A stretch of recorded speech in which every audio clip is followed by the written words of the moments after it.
Daginn, góðir bæjarfulltrúar, bæjarstjórar og bæjarritari sem hér í sal ásamt upplýsingafulltrúa í fundarsal bæjarskrifstofunnar Reyðarfirði. Ég býð ykkur velkomin til 415. fundar bæjarskrifstofunnar Fjarðabyggðar og segja hann settan og biðst afsökunar á lítils senkun sem var hér á upphafi fundarins sem kom til vegna tæknilegra örðugleika.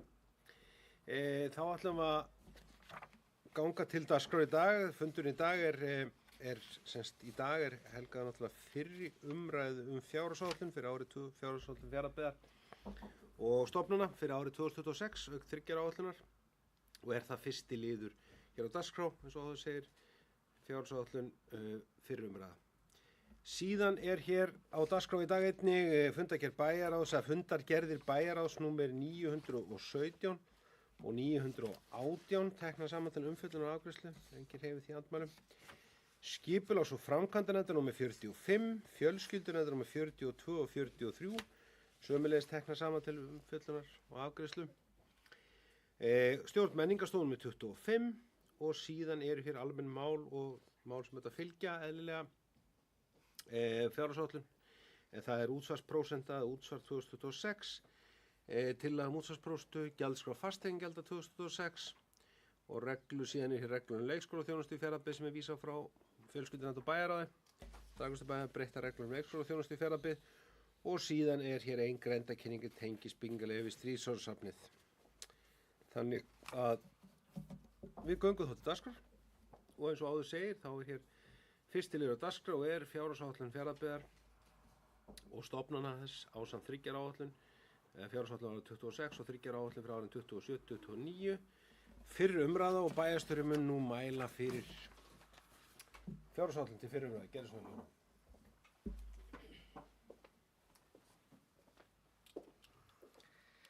Góðan dag, forseti og gott fundafólk. Ég mæli hér fyrir fjárhagsáætlun Fjarðabyggðar til fyrri umræðu fyrir árið 2026 og 3 áætlun fyrir árið 2027 og 2029. Áður en ég held áfram í lesni textans og fyrir yfir áætlunina þá vil ég bara byrja á því að þakka bæði kjörnum fulltrúum, starfsfólki Fjarðabyggðar, bæði í öllum deildum og nefndum og sviðum hjá okkur fyrir mikla og góða vinnu undanfarna mánuði. Þetta hefur gengið vel, ótrúlega vel að fara í gegnum öll verkefnin sem undir og sitjum við hér í dag með gögnin til fyrri umræðu. Fjarðabyggð í stöðugu þróunarferli, samfélagið að breytast, íbúar breytast og væntingar fólks til þjónustu sveitarfélagsins ekki sömu og voru fyrir 10 árum. Það er jákvætt en það þýðir líka að við þurfum áfram að temja og graga í rekstri, halda fókus og forgangsraða þannig að reksturinn standi undir uppbyggingu. Áætlunin sem hér lögð fram gerir það. Við förum áfram varlega í tekjuspám, við erum stærsta uppsjávarhöfn landsins og sveiflur í uppsjávarafurðum hafa því raunverulega áhrif á fjárhag okkar sveitarfélags. Í tekjum ekki gert ráð fyrir loðnu á árinu og það segir allt varfærni forsendna.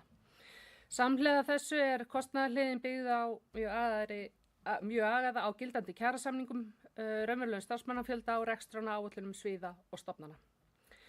Við stöndum áfram frammi fyrir stórum fjárfestingarþörfum á næstu árum vegna barna, íþrótt og tómstunda, ýmiss konar innviða og húsnæðismála. Unnið hefur verið vandlega að því að láta rekstrarafkomu standa undir fjárfestingum og það heldur áfram að vera leiðarljósið. Árinu 2026 gert ráð fyrir að fjárfestingar nemi 1.065 milljónum króna í samstæðunni á B-hluta teknu tilliti til gatnagerðargjalda. Þetta eru fjárfestingar sem snúa að innviðum sem skipta máli til framtíðar, skólar, mannvirki, menningarmannvirki, þjónustu við fjölskyldur og uppbyggingur í veitum og á hafnasvæði. Það er mikilvægt að nefna að það ekki gert ráð fyrir nýjum almennu langtímalánum nema þeim sem tengjast ofanflóðabörnum. Þannig að við höldum áfram að vinna í að lækka skuldir. Við vitum líka að regluverki að þyngjast, það meiri krafa samþættingu, meiri krafa gæði og meiri krafa samvinnu milli kerfa og aðila. Við innan Fjarðabyggðar erum að vinna að umbótum, auka nýtingu á tæknin í reksturinn, bæta upplýsingarflæði, efla miðlun út á við og vinna að því að hafa betra utanumhald okkar stærstu fjárfestingu sem mannauðurinn. Í hnotskurn, þetta áætlun sem tryggir áframhaldandi uppbyggingu en leggur jafnframt áherslu á stöðugleika. Við vitum á nokkrum atriðum sem við erum að vinna að á milli umræðna En strátt fyrir það þá eru hér helstu niðurstöðu áætlunarinnar, samstæði A-hluta 261 miljón króna afgangur, samstæða B-hluta 530 milljónir rúmar afgangur, samstæðan í heild 792 milljónir í afgang. Fjárfestingar í A-hluta munu nema 475 milljónum króna og í B-hluta 620 milljónum sem gerir þá heildarsfjárfestinguna 1 miljard og 65 milljónir króna. Stofnframlög til húsnæðisfélaga í A-hluta 50 milljónir króna. Afborganir langtímalána eru 382 milljónir, samstæðinu 94 milljónir sem þýðir afborganir langtímalána nema 476 milljónum króna. Skuldir og skuldbindingar í árslok nema 10.518 milljónum króna og eigið fé í árslok 10.496 milljónum króna. Forseti, ég legg þessa fjársáætlun fram til fyrri umræðu. Takk fyrir það, Jóna. Þá orðið laust hér í fyrri umræðu fjársáætlun Fjarðabyggðar. Eftir að fá að taka til máls þá leið og Jón mælendaskrá. Og svo sem eins og bæjarstjóri kom hér inn á þá er fjárhagsáætlun Fjarðabyggðar og nú tekið fram að þetta nú kannski ekki svo fyrsta sem ég kem að frekar en svo margir fleiri hér inni. Þá kannski finnst mér að gefa kannski fyrst og næst kynna það oft fyrir að það sé hér einhver svona mál sem við ætlum að fara yfir á milli umræðna, þá gefur þessi fjárhagsáætlun kynna fjárhagslegan styrk sveitarfélags. Ég held að þetta sé mér finnst ég hljóma svolítið líkt milli ára að það hefur alltaf verið ljóst að þrátt fyrir að við höfum lent í eins og eftir efnaðarsunnið þegar við lendum í ákveðnum vanda og förum að takast á við þungarekstur sem var eins og bara öll samfélög og fyrirtæki á Íslandi, þá var það ljóst leið að Fjarðabyggð væri samfélag sem gæti staðið af sér það álag. Við myndum til lengri tíma ná að sigla okkur út úr því á sama tíma við getum haldið þjónustunni okkar og sannlega gerðum við það á tímunum eftir efnaðarsunnið þó að hafi kannski verið dregið úr því miður ákveðinu viðhald og öðru slíku fjárfestingu okkur, þá var reksturinn og þjónust sveitarfélagsins alltaf í forgrunni og hana þurfti ekki að skerða. Og það var þetta gríðarlega mikilvægt fyrir þetta samfélag. Þetta bara endurspeglast í því að við höfum fjárhagslega getu, við erum eftir sameiningarnar, þá erum við samfélag sem er betur í stakk búið til að takast á við stærri og meiri áföll. Það sáum við í efnahagshruninu, það höfum við séð í tengslum við COVID og fleira og það er alltaf verið mín bjargfasta skoðun í tengslum við það að þegar sveitarfélögin hér sem áður voru, sem nú mynda Fjarðabyggð, að sameiginlegu slagkraft þeirra margfalt meiri heldur en þau staðið ein og sér til að takast á við þær áskoranir það voru. Og ég held að þessi fjárhagsáætlun gefur að því ágæta mynd núna. Við erum að ná hér að koma eins og kom fram í máli bæjarstjóra, við erum hér að ná utanum okkar rekstur. Við erum hér að fara í fjárfestingar, mikilvægar fjárfestingar í innviðum samfélagsins á sama tíma og við erum ekki að taka ný langtímalán. Og það er náttúrulega bara ótrúlega mikill styrkur fyrir samfélag allt og í allir þessari vinnu núna í kringum fjárhagsáætlun þá held ég að sé líka þetta bara gleða efni að hún hefur unnið mjög þverpólitískt og ekki hefur borið ágreiningi um hana sem er líka styrkur fyrir samfélagið og sveitarfélagið allt og ég held að þarna náum við að stíga mörg mjög mikilvæg skref.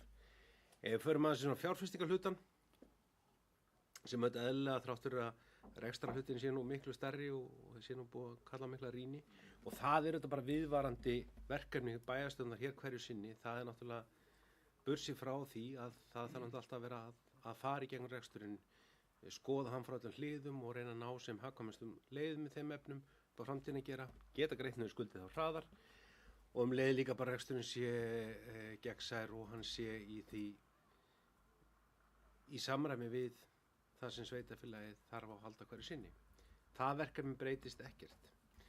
En ef við horfum á fjárfestingarna núna þá náttúrulega eins og menn vita þá er Fjarðabyggð náttúrulega ef við horfum á undirfyrirtækin erum að fara í fjárfestingar á vettvangi Hafnarsjóðs sem við höfum gert síðustu ári upp á 460 milljónir á komandi ári.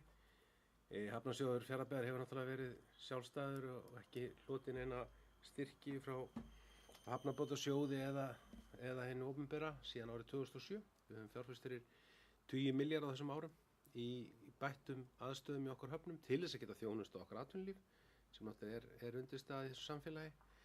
Og við höldum því áfram, við erum áfram að vinna, vonandi tekst núna að fara í það að klára svona loka hnykkinn í kringum Hafnarframkvæmdir á Eskifirði við nýtt fiskiðjuveri Eskju, það sem við áttum að dýpka, sem er lent bara í tæknilegum úrlausnum á því að ná að dýpka. Það er horfið til þess að við séum búin að ljúka því og getum farið í nýtt ár með það í forgrunni að ná að gera höfnina þannig að skip geti komið þar að og hún sjóni sínu hlutverki. Við erum áfram að horfa og vinna í tengslu við Mjóarhöfn í greiningunni þar á innviðum til þess að geta farið í þar áframhaldi uppbyggingu og það hafnarsvæði muni skila okkur og ásamt öðrum hafnarsvæðum okkar. Við verðum þetta í minniháttar verkefnum alls staðar í þessum stóru, miklu og mikilvægu höfnum okkar bæði á Norðfirði og Fásfirði og í allri Fjarðabyggð. Ef við horfum svo til aðalhlutans eða sveitasjóð, við munum til að fara vonandi núna mun nást að fá hér verktaka að borðinu til þess að fara í að bora niðurdælingarhólur í tengslum við hitaveituna á Eskifirði sem til að styrkja hana upp til framtíðarlitið og leið að fara þá í þá leit sem við sóttum styrk til heitavatnsleitar í Fáskrúðsfirði og það verkefni vinni saman að fá sömu tæki hér á svæðin til þess að sinna hvoru tveggja. Ef við fórum sem við sáðum til aðhlutans þá erum við að horfa þar í þetta heilmiklar framkvæmdir sem er okkur mjög mikilvægar, framkvæmdir þess að ljúka stórum verkefnum sem allir flokkar voru með á stefnuskrá fyrir síðustu kosningar. Það var náttúrulega þetta mikla mannvirkisveg Fjarðabyggðarhöllin að það hægt að komast í gegnum það að finna út hvernig við getum einangra hana og reyna að veru brugðist við þetta því viðhaldi sem þarf að koma á þakið, því hefur verið lokið núna þessu ári og núna rekum við loka hnykkinn á það í vetur með einangrun og eftir einangruna með hitun hallarinnar og loftræstingu og inn í það setti fjármagn. Við erum að fara í að vinna að uppbyggingu nýrs íþróttahús eða nýr íþróttaaðstöð á Eskifirði. Setjum í það fjármagn til þess að hefja það á nýju ári og vonandi liggja fyrir niðurstöður þess starfsfólks sem nú er í því fljótlega og hægt vera að setja það fram í tímaáætlun.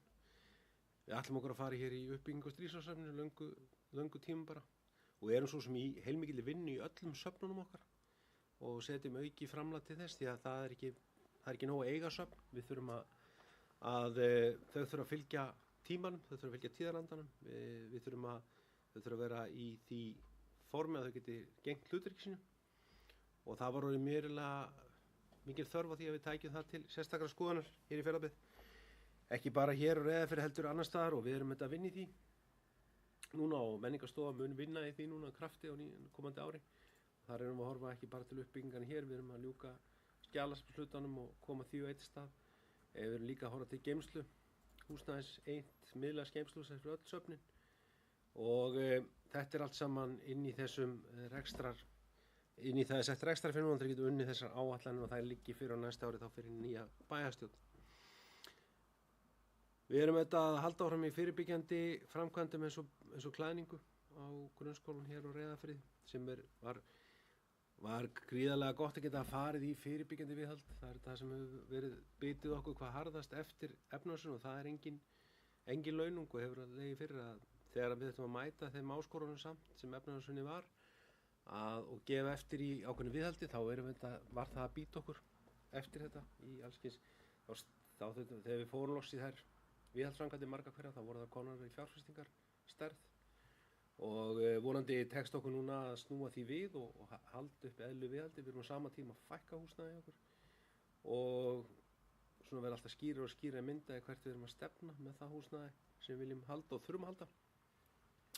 Og síðan munum við fara í löngu tímabærar framkvæmdir í miðbæ Norðfjarðar þar sem við unnum deiliskipulag fyrir nokkrum árum og þar er þetta stekkjagata sem hefur náttúrulega verið síðustu ára algjörlega okkur ekki til neinar sérstakar svona framdráttar að hafa ekki ráðist í endurbætur henni en hún á að víkja í raun og veru henni verður skipt í tvennt og þess vegna hefur hún ekki verið farið í viðhald með þá götu vegna þessa og eins vegna breytinga hjá Rarik á strengjalögnum í þeirri götu tengt stjórnstöðum þeirra. En við munum byrja á því núna á komandi vori, hanna það í haust og hanna það núna í vetur og byrja eftir því miðbæðaskipulagi sem unni var þar á sínum tíma. Við munum líka, þess fjármagns má sjá merki í rekstrar hluta áætlunarinnar ásamt því að ljúka miðbæðaskipulagi á Eskifirði sem hefur staðið bara á að fá inn snjóflóðavarnir. Þessu samlega þetta heldum við með snjóflóðavörnum. Svo þetta bara það sem við vitum öll að inn í þessari áætlun þetta stefnumótun sem felst í því hvert við viljum stefna. Við erum á sama tíma og við stillum álögum í hóf, sérstaklega á barna og á barnafjölskyldur sem við sannlega gerum, bæði tónskólagjöld og fleira. Þá gripum við til mikilla breytinga í tengslum við leikskólakerfið. Það var ekki síst til þess að við næðum betur utan leikskólan okkar, utan starfsfólki okkar, næðum því að fækka lokunardögum. Við stígum núna ákveðin skref í því að líka koma móts við það fólk sem lengsta vistunina þarf með að draga úr kostnaði þess og þar tel ég að við séum að stíga góð skref. Við erum jafnframt líka á sama tíma og við fórum þessar breytingar sem ég held og við höfum séð að hafa skilað árangri þá þetta líka tókum við tillit til þess og horfðum sérstaklega til tekjusamsetningar fólks til þess að mæta því fólki sem kannski minnst hefur til þess að gera því kleift að nýta okkur þessa þjónustu. Allt þetta góð og mikilvæg skref í samfélagin okkar í Fjarðabyggð. Síðan þetta leið að við setjum þessa stefnu upp með þessum hætti þá þetta líka svo sem bara öll önnur svo vinna sem við þurfum og eitt af því sem ég vona og við höfum og ég veit og það eitt af því sem fólk horfir til í sínu nærumhverfi þetta bæði umhverfi og annað slíkt. Þar eru gríðarlega mörg verkefni sem við þurfum að standa okkur betur í. Þau eru ekki kostnaðarlega séð. Heldur þurfum við að hafa til þess mannskap og geta stýrt mannskapna okkar í þá átt. Og ég veit og vona og ég hef það á samstarfsfólki mínu hér inni að það eitthvað sem við þurfum að setja á oddinn núna í vetur. Við þurfum að koma til leiks með vori með betri og skýrari áætlanir. Hvernig við ætlum okkur að fara í ýmis konar lagfæringar, minniháttar lagfæringar í okkar umhverfi og við talum umhverfi, hverfa og fleira í samstarfi íbúana til þess að íbúarnir finni það líka til þess á það sé hlustað þegar þeir hafa að koma með ábendingar. Við þurfum að ná utan um þetta, við þurfum að hafa svona skýrari verkáætlanir í þessu og ég vissum að það eitt af því sem við þurfum að takast á við líka núna. En heilt yfir náttúrulega vil ég þakka starfsmönnum Fjarðabyggðar og kjörnum fulltrúum eins og bæjarstjóri gerði fyrir góða vinnu við þessa fjárhagsáætlun. Ég vil þakka fjármálastjóra sérstaklega. Ég veit að þetta hans fyrsta fjárhagsáætlun sem hann vinnur núna sem fjármálastjóri. Það vinnur hér inn á sviðinu áður og mikil áskorun. Það mikil áskorun að vinna fjárhagsáætlun fyrir, ef ekki segja, þó við séum ekki mannmest, þó við séum 10. stærsta sveitarfélag á Íslandi í mannfjölda, þó að töluvert munur okkur þeim stærstu, þá er mikil áskorun fólkin í rekstri Fjarðabyggðar. Ég ætla ekki að draga fjöður við það að rekstur Fjarðabyggðar er fjölþættur. Við rekum marga byggðakjarna, við rekum mjög líka þjónustuðum. Það er styrkur Fjarðabyggðar en það er líka áskorun fyrir Fjarðabyggð og áskorun fyrir þá sem sita hér hverju sinni í bæjarstjórn að finna út hvernig við getum sem best samnýtt það á þess að koma niður á þjónustuðu fólk en leið að það sé skilningur af því að við þurfum að fara vel með það fé sem okkur er falið að fara með til verka á hverju ári. Ég endurtek þakkir mínar eins og sagði áðan til starfsfólks og kjörinna fulltrúa. Það er gríðarlegur kostur að það sé góð pólitísk samstaða fjárhagsáætlun. Það tekst ekki alltaf en ég held að svo sannlega hafa það tekist núna. Ég hef ekki séð önnur merki þess í nefndum eða umræðum hvorki í bæjar og annars staðar og ég held að það sé gott. Það er styrkur fyrir alla að fara til kosninga með það líka að menn hafi náð að stilla saman strengi sína í hvaða framtíða sem menn vilja hafa fyrir sveitarfélagið sitt á næsta ári og næstu árum. Það hillur undir breytingar í umhverfi sveitarstjórnanna samkvæmt boðuðum breytingum á sveitarstjórnarlögum að menn sé að fara að horfa til 5 ára í framhaldinu fjárhagsáætlunar eða það sé sett upp ekki bara 3 ára fjárhagsáætlun, þetta er 5 ára áætlun líkt og fjármálaáætlun ríkisins og kannski verður það viðfangsefni næsta haust fyrir þá sem hér verða þá að takast á við það. Það verður líka áskorun en leið þá meiri sýn og eitt af þeir sem kalla mjög eftir í allri umræðu nú í dag því eins og hjá iðnaðinum það að það sé meiri fyrirsjáanleiki í framkvæmdum hins opinbera og ég held að við séum öll saman á það að vonandi náum við því núna, við höfum unnið að því hörðum höndum að auka þann fyrirsjáanleika og það sé bæði fyrir, ekkert bara fyrir iðnaðin, heldur líka fyrir íbúunum en viti hvert við erum að fara. Þannig að ég afskaplega ánægður og stoltur að sjá þessa fjárhagsáætlun fara hér frá hlaði. Hún í svona samræmi við þá upplifun sem ég hef haft á öllum árum sem ég hef unnið hérna að þetta sveitarfélag í þannig aðstöðu og það getur tekist á við gríðarlega miklar áskoranir af því að það sameina sveitarfélag. Ég ekki kannski vissum að minni eining hefði getur að takast á þetta á þess að ég ætla nokkuð að fullurinn það en ég veit að Fjarðabyggð hefur þá að það hefur verið ljóst frá upphafi frá því við verðum til þetta sveitarfélag hefur getu til þess að takast á við áskoranir og við sýnum það núna einu sinni enn að það sést í þessari fjárhagsáætlun sem öðrum. Það var ekki fleiri hjá mér, orðið er laust. Ragnar Sigurðsson hefur orðið, gjörðu svo Ragnar.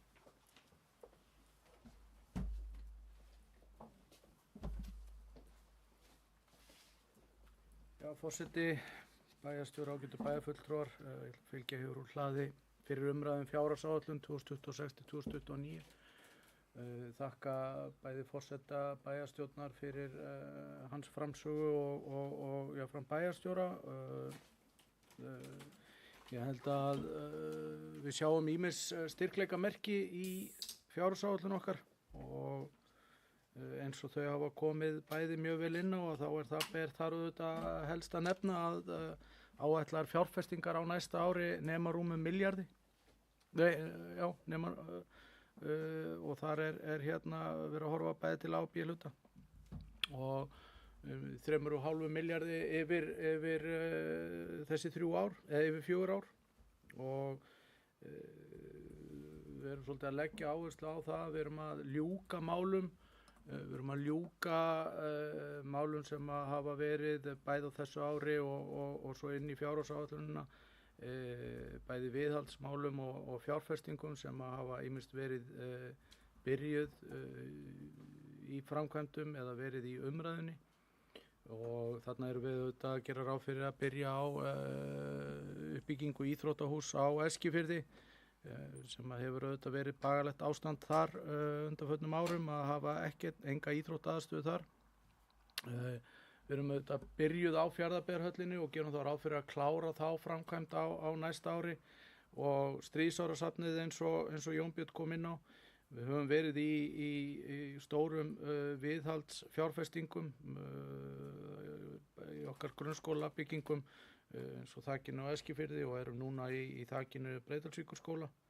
Það er því verið að vinna að því að klára ýmis verk og klára loka ákveðnum póstum og það er auðvitað þó svo það hafi verið óumflýjanlegt vegna stóra viðhaldsmála þá er auðvitað greiðlega kostnaðarsamt að vera lengi í framkvæmdum í sömu fjárfestingunum og það er ekki gott að draga fjárfestingar mjög lengi, það eykur bara á kostnaðinn og sama gildir þar viðhaldið en það hefur verið þverpólitísk samstaða hér þau viðhalds- og fjárfestingaverkefni sem við höfum verið í á undanförnum árum og var fátt eitt við því að gera en það er þá gott að það sér fyrir endan á þessum stóru póstum og sé þá sem að mun þá auðvelda okkur að vinna viðhaldsáætlanir og fjárfestingaáætlanir til framtíðar.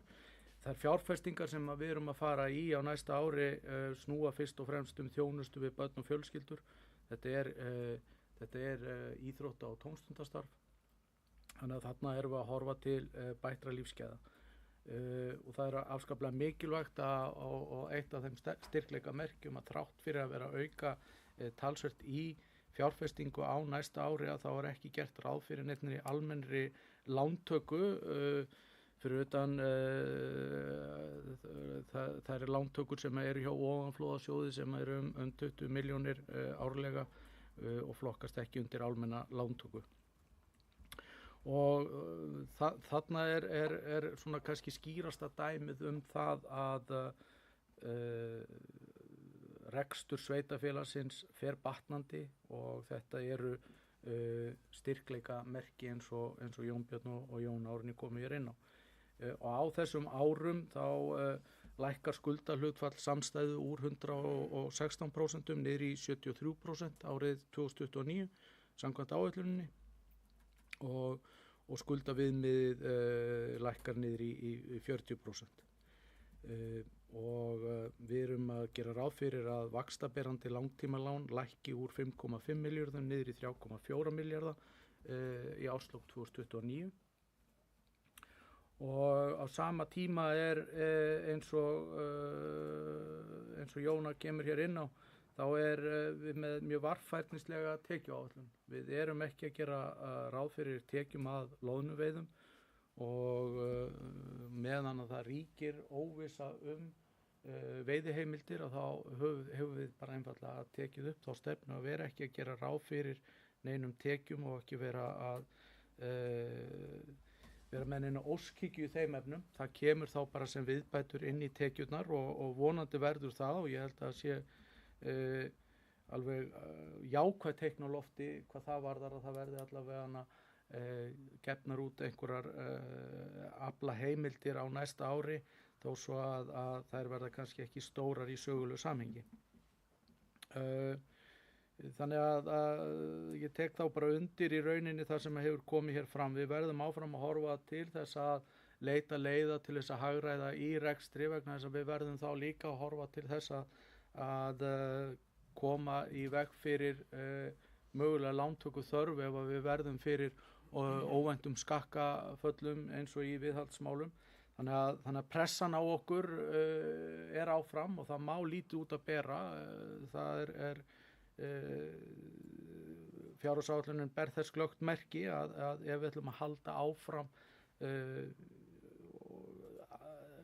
að borga niður skuldir og halda áfram þessum hraða í skuldaniðurgreiðslum og lækkandi skuldahlutfalli þá verðum við að mæta óvæntum skakkaföllum með áframhaldandi aðhaldi og hagræðingum.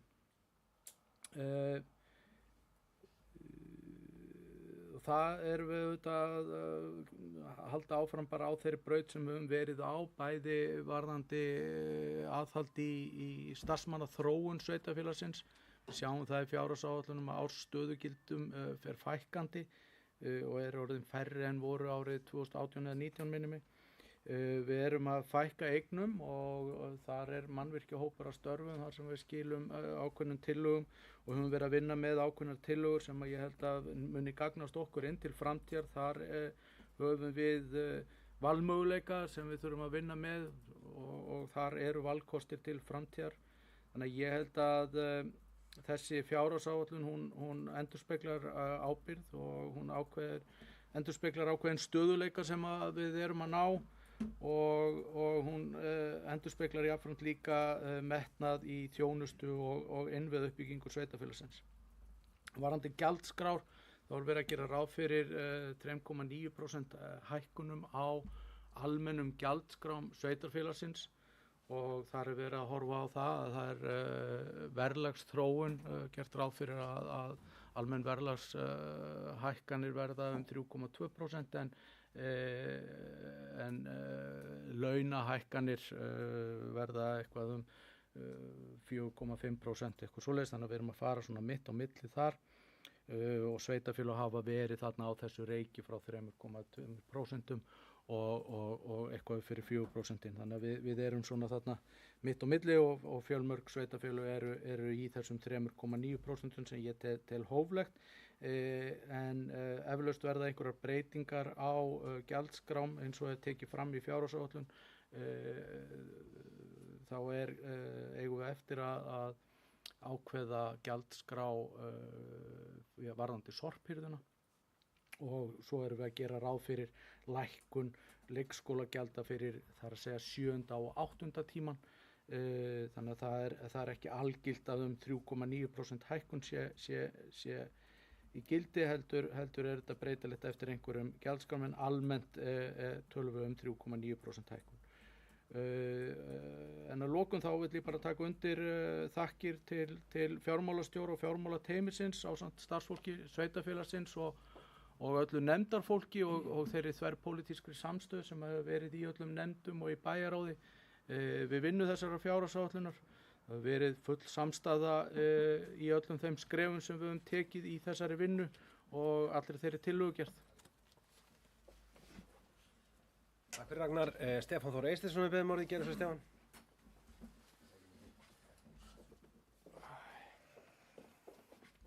Forseti, bæjarstjóri, kjörti fulltrúar og starfsmenn. Ég reyndar alltaf að byrja á öðru máli og forseti bæjarstjóri hann stoppar mig bara ef að ég að gera eitthvað kólunátt. En mér langaði bara að óska íbúum Fjarðabyggðar til hamingju með nýja viðbyggingu leikskólanum á Dalborg sem var opnað í gær á Eskifirði og það bara virkilega ánægjulegt að standa hérna og fagna þessari opnun. Þetta auðvitað eitt af þeim verkefnum sem var nefnt hér áðan sem er framkvæmt sem hófst undir stjórn Fjarðalistans og fór þarna í gær á þessa fínu opnun og það að ljóst að þarna verið að búa til bætt umhverfi fyrir starfsfólk og fyrir börnin, fyrir leik og fyrir nám og bætt vinnuumhverfi, þannig að þetta gríðarlega jákvæð viðbót og langaði bara að óska okkur öllum til hamingju við þennan áfanga. En aðeins fjárhagsáætlun Fjarðabyggðar. Ég ætla svo sem að gera öfugt við ykkur, ég ætla að byrja á að þakka starfsfólkinu fyrir vinnuna, ég ætla ekki að enda því. Það er búið að mæða mikið á starfsfólkinu í þessari fjárhagsáætlunargerð, nefndarfólkinu þetta líka og bara búið að vera ánægjulegt að fá að taka þátt í þessu og bara óska starfsfólki til hamingju með þessa vinnu og svo sem eins og kom fram áðan þá erum við með fjármálastjóra sem að vinna þessu í fyrsta sinn og ég held að hann geti verið þokkalega ánægður með útkomuna eða það er svo sem kemur í ljós eða ekki. Það að venju á ýmsu að taka í fjárhagsáætlun Fjarðabyggðar og eins og alltaf þá tökum við þessa fjárhagsáætlun á milli umræða og hún breytist og tekur einhverjum breytingum og það var auðvitað fróðlegt að sjá loka útkomuna með það. Ég hélt reyndar að forseti bæjarstjórnar ætla að segja allt sem hægt var að segja stöðuna í sveitarfélaginu og það, en það alveg rétt eins og hann segir að verkefnin sem sveitarfélagið hefur á sínum höndum, þau eru fjölmörg og þau eru mjög breytileg. Og það ekkert auðvelt að hafa yfirsýn yfir allan þann rekstur sem í sveitarfélaginu, þannig að það á ýmsu að taka. Ég tek undir með Ragnari og Jóni Birni með vinnuna, hún hefur gengið vel og samvinnan á milli flokka hefur verið mjög góð. Ég vil segja það, svo sem í vinnunni þá höfum við í Fjarðalistanum lagt áherslu á ábyrga fjármálastjórn og að rekstur sveitarfélagsins byggja á skýrri forgangsröðun í þágu grunnþjónustu og fjölskyldu fólks, svo sem bara í raun eins og við höfum alltaf gert og hefur bara þessi vinna að mínu mati gengið vel. Eins og kom reyndar fram áðan í orðum Ragnars, þá varðandi fasteignagjöldin, það eitthvað sem að gæti tekið breytingum, sérstaklega það sem snýr að sorphirðu málum og því og þannig að það einhver breytingar sem að munu eiga sér stað þar væntanlega. Þannig það eitthvað sem við myndir að fá í hendurnar til þess að meta almennilega hver áhrifin eru. Þannig að í raun og veru eins og alltaf þá mun þessi vinna halda áfram milli umræðina og eins og segi, það verður fróðlegt að meta og loka útkomuna og draga síðan ályktanir hana út frá því. En svo sem bara í lokin, því það búið að tíunda svona flest sem snýr að þessar fjárhagsáætlun gerð og í hvað henni að eins og við höfum svo sem alltaf sagt að styrkur sveitarfélagsins gríðarlega mikill og ég tek undir þau orð að sameiningin auðvitað spilar stórt hlutverk þar að fyrir sveitarfélags og Fjarðabyggð að takast á við þeir ýmsu áföll sem hafa orðið, það auðvitað styrkur í sameiningunni og auðvitað eins og alltaf ákveðnar áskoranir framundan en við kannski ræðum við þær betur næst. Meira svo sem var það ekki frá mér undir þessu. Takk. Takk fyrir Stefán. Ég tek undir með ætlaðum að gera undir bæjarhús með hamingjóski til okkar allra með nýja viðbyggingu sem var tekin í notkun á gær á Eskifirði við skóla ég því miður gæti ekki verið sjálfur, ég þetta að vera staddur í Reykjavík á vegna annar erinda á vegum sveitafélagana, en veit að þeim sem þar koma þetta var gleðidagur og enda langþráð bygging. Búin að taka okkur eins og kom fram Ragnar í stundum, búin að taka okkur því miður og lengri tími ætluðum okkur. En hún er komin og nú lékum við loka hnykkinn á það verkefni á komandi ári með breytingum og eldri húsnæði og það verður mikill lyftistöng og bara endurspegla vel þann metnað sem hefur verið á Fjarðabyggð að húsakostur sé til staðar í öllum hverfum til þess að geta tekist á við þær áskoranir sem fylgir því hvort sem nemendum fjölgar og svo framvegis. En vilja fleiri kveðis ljós hér í fyrri umræðu? Svo virðist ekki vera. Þá ber ég fjárhagsáætlun Fjarðabyggðar 2006 og stofnana ásamt 3 ára áætlun ber ég það upp til þess að henni verði vísað til síðari umræðu. Síðari umræða mun þá fara fram eins og hefur komið fram, þá eru hvað snýr að sorpþættinum, mál sem þá eftir að leiða til lykta, þannig að síðari umræða mun fara fram á næsta bæjarstjórnarfundi fyrir eftir hvernig vinnunni fleitir fram og þeir sem það saðingjöfin sem geða merki. Saðing með 9 atkvæða. Þá erum við komin í fundargerði bæjarráðs nr. 917 og 18 teknast saman til umræðu atkvæðagreiðslu. Ragnar Sigurðsson við böðum orðið getur svo Ragnar.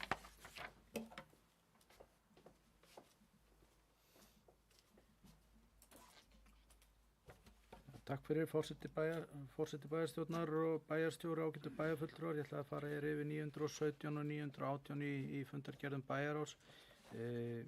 Svo sem ekki að fara yfir það í löngu máli, enda bera þau auðvitað merki fjárhagsáætlunar vinnu og gjaldskrár sem við erum búin að fara hér yfir í fyrri umræðu og munum gera áfram í bæði á milli umræðina og í seinni umræðu fjárhagsáætlunar. Við fórum yfir í fundargerð bæjarráðs nr. 917 málaskrá og ábendingakerfi sveitarfélagsins og þar erum við að taka svona, ákveða það að stíga svolítið inn í ábendingakerfin og þessa málaskrá hjá sveitarfélaginu til þess að taka svona svolítið stikkprufur og þá erum við svona að taka mælingar á því hvar álagið er, hvað mest og hvar við þurfum að beina spjótum okkar og það er alveg augljóst að framkvæmdasviðið eðlilega er með flest allar þær ábendingar sem að dragast í úrlausnum á og það helgast til af ýmsum málum, bara verkum ekki lokið og svo framvegis en ég held að það sé mjög mikilvægt að við stígum þarna inn í vegna þess að þarna eru líka mál sem að krefjast þess að pólitíkin stígi inn í og gefa einfaldlega svör og taka einhverjar ákvarðanir að hvernig eigi að ljúka og eins er bara annir með þeim hætti að það eru svona árstíðabundnar sveiflur í ábendingakerfinu. Við sjáum það þegar að fer að vetra þá fjölgar ábendingum í ábendingakerfinu sem má örugglega rekja miklu leyti til viðhaldsmála og einnig snjómoksturs. En það er eðlilegt að megin þungin sé þar en það er jafnframt mikilvægt að fylgjast með þessu og beita ákveðnu aðhaldi og þá hjálpa til við að kvitta út mál þar sem að pólitískra aðkomu er þörf og þörf á því að taka þar ákvarðanir. Nú í lið 2-3 þar vorum við að fara yfir viðtalstíma og við erum búin að auglýsa núna viðtalstíma bæjarfulltrúa og bæjarstjóra og þar verða sviðsstjórar með okkur eftir tilvikum og það er þegar komnar auglýsingar í loftið, þetta er í öllum bæjarkjörnum og ég hvet allra íbúa til þess að nýta sér það og svona gefnu tilefni þá vil ég nú líka ítreka það að það er ekki bundið við að íbúar hvers byggðakjarna mæti eingöngu þegar það er boðað til viðtalstíma í þeim byggðakjarna, það er öllum frjálst að mæta hvar svo sem viðtalstímanir eru hverju sinni. Þetta er viðtalstími fyrir alla bæjarfulltrúa og óháð þeim byggðakjarna sem að fundurinn er haldinn í.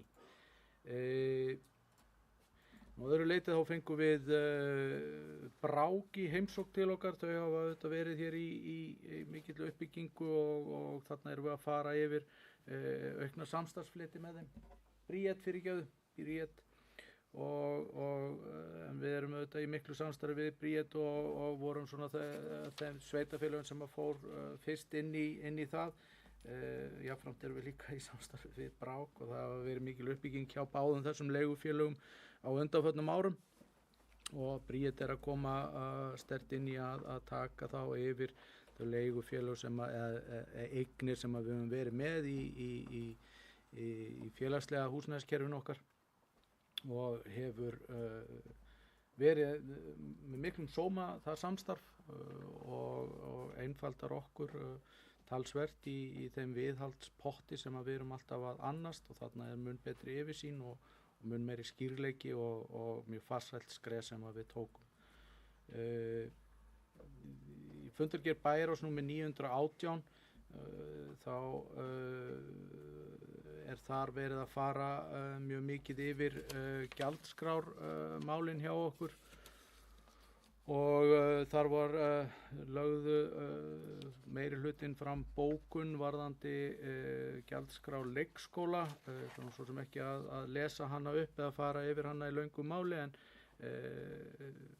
þar erum við að fara bara yfir það að þetta skref hefur gefið góða raun og við erum að sjá fækkun á lokunardögum, við erum að sjá að það að dragast úr álagi á leikskólunum og það að myndast þar svona betri andi og auðveldari mönnun sem að var auðvitað megin ástæða þess að við fórum í þessar gjaldskrárbreytingar fyrir ári síðan og þar auðvitað verið að horfa á hvernig stytting vinnuvikunar hefur komið inn í en jafnframt bara mannekla og var talið og hefur verið til í umræðinu þó nokkurt skeið mikilvægi þess að við myndum stíga þarna inn í.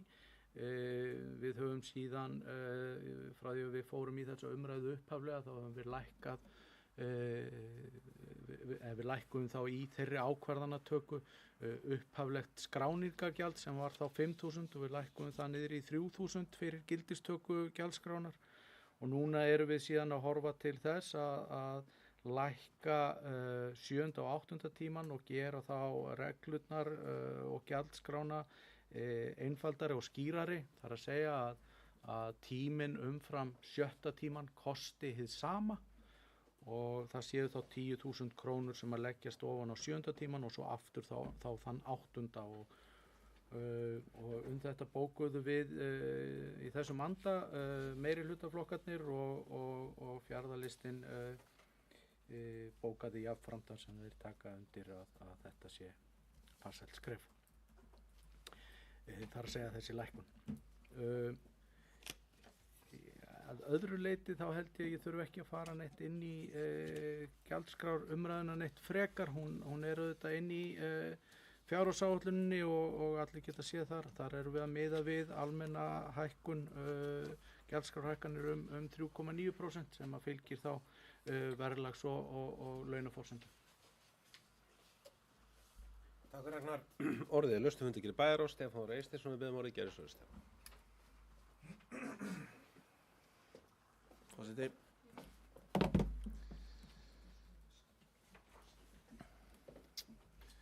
Aðeins að fá taka til máls undir fundargerð Bæjarás og byrja þar undir fundargerð Bæjarás númer 917 aðeins að koma inn á mál 22 sem málaskrá ábendingakerfi svo sem eins og Ragnar kom inn á þarna var verið að fara yfir stöðu ábendinga til sveitarfélagsins og svo sem umsóknir líka og það svo sem kom ekki á óvart hvert langsamlega flestar ábendingar voru að berast. Það var til framkvæmda og skipulagssviðs, við svo sem vitum öll af hverju það er kannski svona megin þungi þessa ábendingar liggja þar, eðli málsins samkvæmt. Það þetta eins og svo sem bara kom fram í máli Ragnars, það mikilvægt að fólki og þessum ábendingum sé svarað, þetta svo sem kom líka aðeins fram í máli undir síðasta lið, að þetta eitthvað sem við auðvitað þurfum að fara vel yfir sem við svo sem gerðum á þessu fundi. Ég held að þarna sé hægt að skerpa bara ákveðna verkferla í kringum þessi ferli. Þetta oft fyrsti viðkomustæður fólks sem vil koma ábendingum áleiðis og það auðvitað mikilvægt fyrir svona ásýnd sveitafélagsins að fólk fái þá allan svar, hvort sem það sé að málið sé í vinnslu eða hvort það sé erfið svör sem eru þá bara nei, neitun, það getur erfitt en það getur lauslegt líka. Þannig að ég held að þetta sé svo sem í ágætis ferli innan í stjórnsýslunni og ég treysti bæjarstjóra vel til að fara yfir þessi mál og skerpa á þessu hvernig sem það verður gert en auðvitað er margt sem að felst í þessu að gera þetta á skynsamlegan hátt þannig séum við ekki að drekja okkar starfsfólki í því einu að svara sem ábendingum. Aðeins undir mál 2-3 það er viðtalstímarnir. Ég þakka bara fyrir að hafa fengið boðið aftur. Ég hef alla verið þá mjög leiðilegur, þannig að ég var eitthvað með eina tillögu, þetta var mjög góðir viðtalstímar síðast. Ég held samt að við mættum samræma okkur í að fara saman á fundina. Það var eiginlega undantekningarlaust að við mættum allir okkar eigin bílum. Þannig ég held að það sé eitthvað sem við getum svona skoðað hjá okkur og leggt það til hér með, hvort við getum ekki samræmt okkur þannig en já, ég gerir mig grein fyrir því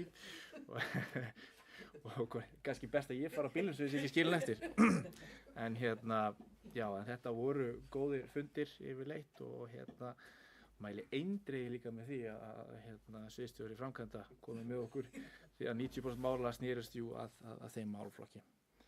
Aðeins undir máli 25, málefni leigufélaga. Við hittum hérna fulltrúa leigufélagsins Bríetar á fundi og þar fórum við yfir ýmis mál og meðal annars framkvæmdir sem að þeir hafa verið hérna á svæðinu, þá miklu uppbyggingu sem að þeir hafa staðið í samstarfi við okkur hérna á svæðinu í gegnum þessi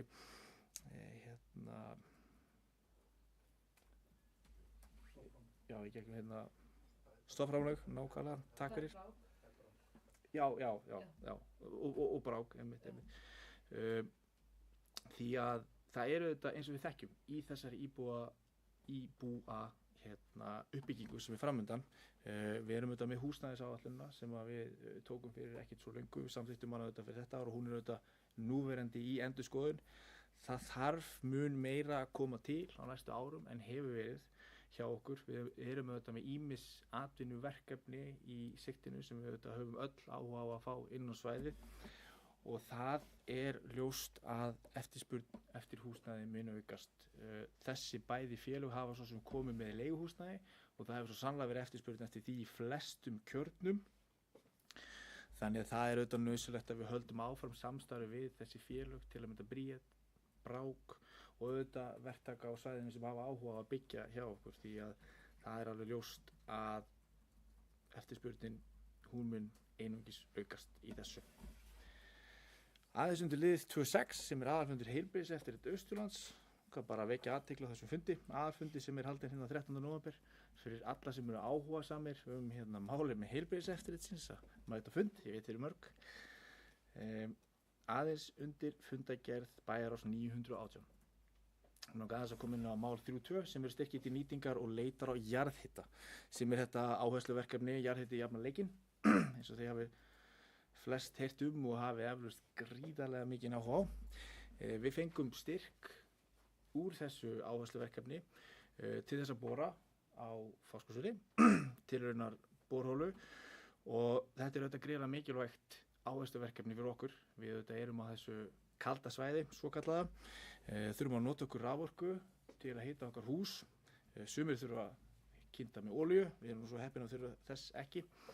Og þetta er alltaf auðvitað fjölmörg heimili sem að liggja þarna undir, þannig að það er mikilvægt að við höldum áfram að horfa til þessa áhersluverkefna þarna og það er mikið að vinna fyrir okkur að athuga hvaða aðgengi við höfum að jarðhita hér á svæðinu og bara undir þessu bendi ykkur á þessa jarðvarma matskýrslu ISOR þar sem farið yfir að jarðhitaauðlindin á Íslandi hún sé töluvert meiri en menn töldu áður, þannig að þetta er mikið að vinna fyrir okkur til lengri tíma litið. Og svo sem kannski bara í þessu samhliða liður 314 sem er þá gjaldskrá hitaveitunar, við höfum undanfærin ár ýmist lækkað gjaldskrána þar eða jafnvel látið hana bara standa í stað. Núna hins vegar hækkum við hana 3,9% eins og komum við inn á áðan út af þeim fjölmörgu verkefnum sem eru þar framundan. Og þá erum við að tala um þessar niðurdælingarhólur sem hefur svo sem verið lengi á áætlun hjá okkur. Hins vegar hefur verið ákveðin áskorun að fá fyrirtæki til þess að koma hérna og bora þessa hólu en samhliða þá þessu verkefni á Fáskrúðsfirði þá bindum við þetta búin við að fá einhvern svæði til að sinna þessu verkefni en það gríðarlega mikilvægt að við sinnum þessari hitaveitu sem við eigum og þessar fjárfestingar sem framundan eru, þessar tvær sem eru þá niðurdælingarhólan og svo tenging hennar í raun og veru inn á þetta. Þessu svo sem að vissu leyti tengt líka, það þá liður 3.15 sem gjaldskrá fjarvarmaveitunar. Hún reyndar var hækkuð meira heldur en við gerðum ráð fyrir. Hún hækkuð 6% og það svo sem ástæða fyrir því. Við þetta skrifum undir samningu við Orkusöluna og erum búin að skuldbinda okkur til þess að tryggja það að við getum keyrt okkar fjarvarmaveitur hér í sveitarfélaginu á í raun og veru við erum búin að skuldbinda okkur til þess að keyra þar á forgangsorku nema að við getum keyrt þar með öðrum í raun og veru orkukostum. Ef við hins vegar förum yfir á forgangsorkuna þá alveg ljóst að rekstrarhæfni fjarvarmaveitana algjörlega farin. Þannig að það mikil vinna framundan þarna í fjárfestingum í vinnu að kortleggja hvernig við ætlum að leysa þetta vandamál. Nokkur ár til stefnu, við höfum til lok ársins 2028 en það ljóst að við þurfum að byrja þessa vinnu og ég gerir ráð fyrir að með þessari hækkun á gjaldskráni þarna að það sé ákveðin liður í þeim undirbúningi. Mér langar svo sem aðeins bara kannski að sama skapi undir gjaldskrá fráveitunar bara svona við tíundum þetta oft að við stöndum frammi fyrir gríðarlegum fjárfestingum í fráveitunum okkar. Þetta svo sem ekki skemmtilegt umræðu efni en við erum með mjög marga byggðakjarna, við erum með gömul kerfi, við erum með margar útrásir og það eru væntanlega ESB-skuldbindingar framundan, það verið að vinna skýrslu þessi mál í augnablikinu, þannig að þarna eitthvað sem við þurfum bara að hafa í huga. Mér langar svo aðeins að ræða lið 324 sem þá gjaldskrá leikskólana og eins og komið var inn á áðan, þá var tekin ákvörðun að lækka kostnaðinn við 7. og 8. tíman og við svo sem þekkjum söguna hvernig þessi breyting varð og í rauninni ef við bara 10. breytingarnar sjálfar þá hækkun á flestum liðum við 3,9% nema það lækkun á 7. tímanum og það lækkun á 8. tímanum og það í raun og veru stendur óhaggað tíminn fyrir 8 og tíminn eftir 4 þannig að 10.000 krónur og 5.000 krónur.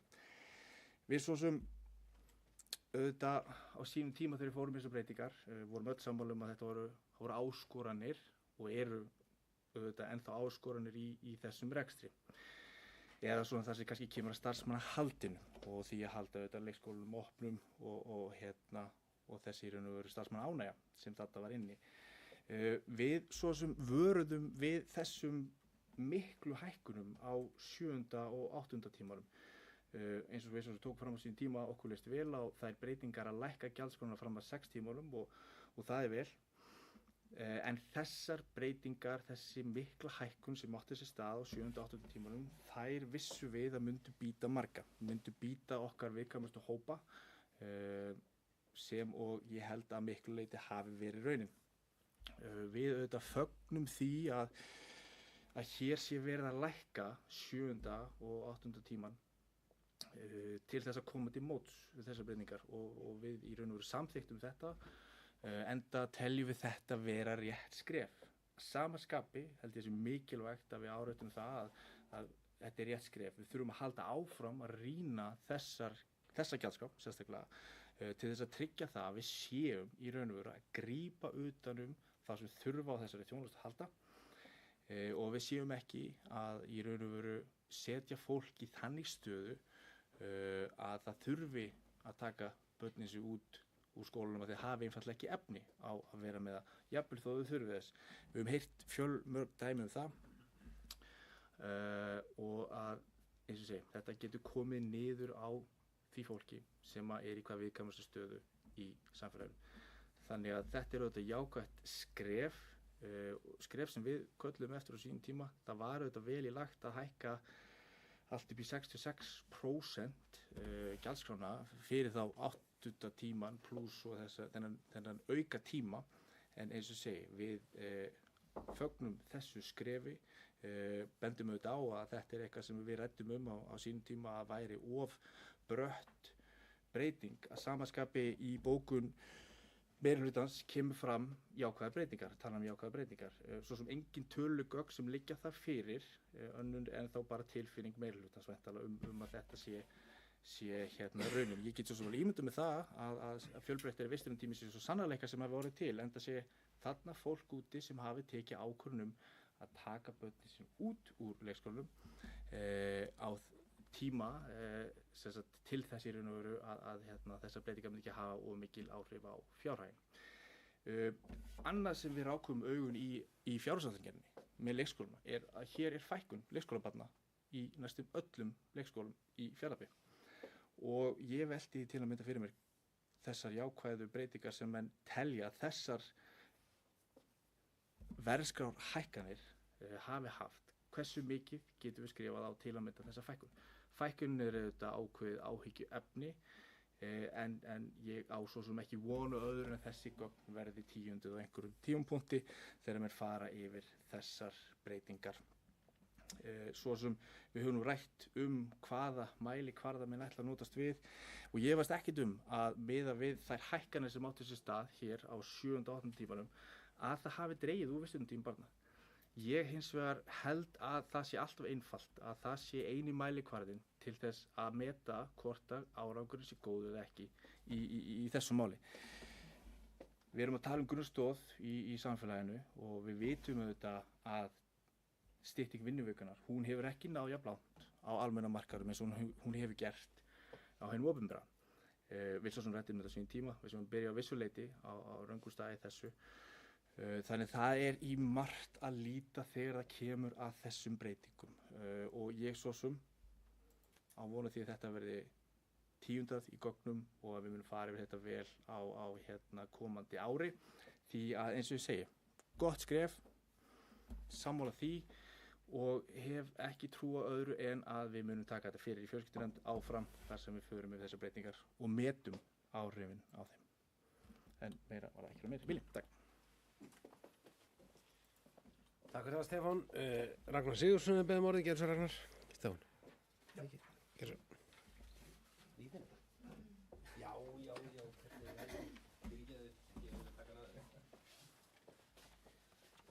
Já, takk fyrir þetta.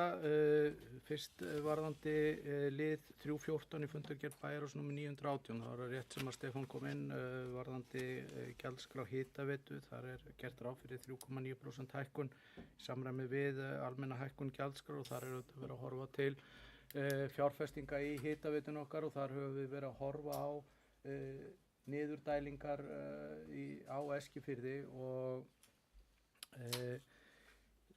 það hefur verið vinna í gangi núna á þessu ári. Við höfum fengið fyrirtæki þar með okkur sem er að vinna að kortlagningu á hitaveitu Eskifjarðar og þar erum við að horfa á ekki bara niðurdælingarholuna heldur hvernig sú niðurdæling sem er fyrir er að gagnast og þetta er mjög viðamikil vinna. Við erum að setja þar upp snjallmæla til þess að mæla nákvæmlega hvernig holan er að vinna og þá hvar og hvernig við myndum setja niðurdælingar holu og hvort að hún myndi þá skila tilætluðum árangri. Og þannig að við höfum verið að vinna mjög öttulega að þessu þannig að það er svo sannarlega í gangi og þannig erum við að fara í mjög vandaða vinnu við að stíga rétt niður í því að fara í það að efla hitaveitu Eskifjarðar og það er mjög mikilvægt vegna þess að við höfum ekki haft nægilega mikil gögn það hvernig niðurdælingin hefur virkað og einnig stöðuna á heitavatnsbólinu þar. Varðandi gjaldskrá leikskóla þá ætla ég að fara aðeins hér yfir þennan lið. Það er varðandi það sem að Stefán kom hér inn á varðandi það hvernig, hvernig árangurinn af þeim gjaldskrábreytingum hafi verið bara tilfinning meirihlutans. Nei, það svo sannarlega ekki þannig. Við vorum með áheyrnarfulltrúa leikskólastjóra með okkur á síðasta fundi fjölskyldunefndar sem að fór þar yfir að þetta hafi skilað góðum árangri. Það væri miklu betri starfsaðstæður í leikskólanum, það hefði dregið úr lokunardögum og svo framvegis. Þannig að bókunin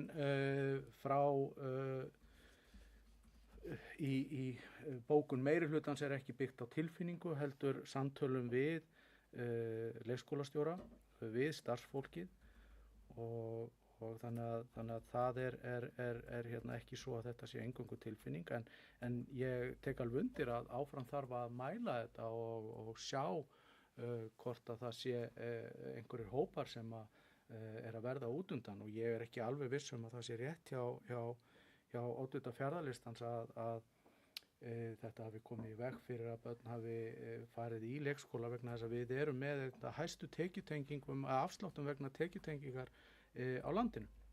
Þannig að við erum svo sannarlega að koma til móts við tekjulægstu hópana. Aftur á móti var eins og var farið yfir í starfshópi leikskólamálin sem að Stefán satt í og var nú svona upphafsmaður væri settur á laggirnar þegar hann var í meirihluta. Það er þessi starfshópur skólamál og þar voru leikskólamálin í seinni áfanga. Þar var allan tíman unnið að einhvers konar svona hugmyndafræði og var full samstaða það og það er hins vegar á seinni stigum málsins sem að menn hlaupast undan merkjum og fara í og setja fram einhvers konar pólitísk leikrit. Það kom aldrei fram neitt annað í þeirri vinnu í starfshópnum að við ættum að fara einhverja aðra leiðir eða við ættum alls ekki að stíga þarna niður. Heldur var unnið með leikskólanum að því að það væri nauðsynlegt að fara að stíga þessi skref og úr vinnu starfshópsins myndaðist þessi leið og var ekki að finna neitt annað og það þá bara önnur tilfinning meirihlutans en að það væri full pólitísk samstaða að þetta væri rétt að skrifa til að búa til rétta starfsaðstæður. Það svo alltaf hægt að deila hvort að krónutölurnar séu of stórar og hvort það sé tekin of stór skref og þannig þá verið að stíga tilbaka. En það hins vegar í öllu þessu ferli augljóslega hægt að benda á að Fjarðalistinn hefur farið út og suður. Bæði með því að vilja fara að stíga einhver skref og maður heyrir það í umræðum í nefndum og samtölum við Fjarðalistan að þau ýmist gæta varhug við því að bilið núna milli 7. og 7. tímans séu orðið of mikið og það drægi þá úr hvatanum við að taka 7. tíman. Þannig að það hérna ekki alveg hægt að festa fingur á það hvert minnihlutinn að fara en það ekki nein tilfinning, það bara byggt á samtölum við Fjarðalistan. Takk fyrir Ragnar, orðið laust. Stefán Þór Eysteinsson gerir svo vel.